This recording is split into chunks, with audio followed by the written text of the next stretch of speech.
I think about the fact of the great saints. I mean, aren't we blessed in our church that we have these models? I would say that every saint is a leader, but not every leader is a saint. That's absolutely true. Yeah. And you know, the interesting thing about that is we think of those saints who were leaders who did great things in the church, huh?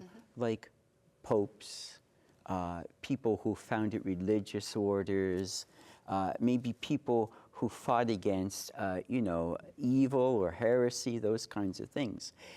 But leaders are also those people who sometimes are hidden in the church. Here's a great example.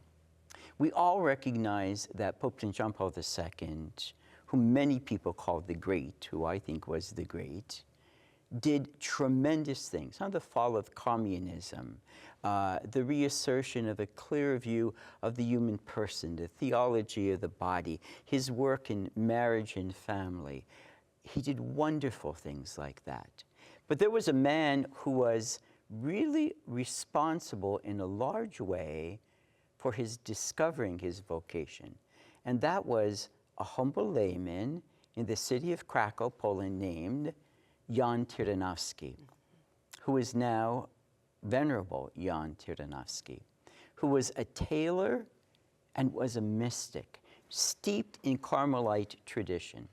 And he founded the Living Rosary Group, which was for 15 young men who each would pray a mystery of the Rosary each day, right?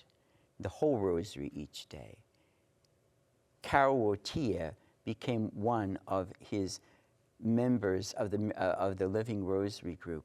And through Jan Tyranowski's example and his teaching him about Carmelite spirituality and the value of sacrifice and suffering in his life, he discovered a vocation to the priesthood and went on to do all of those wonderful things that we know he did.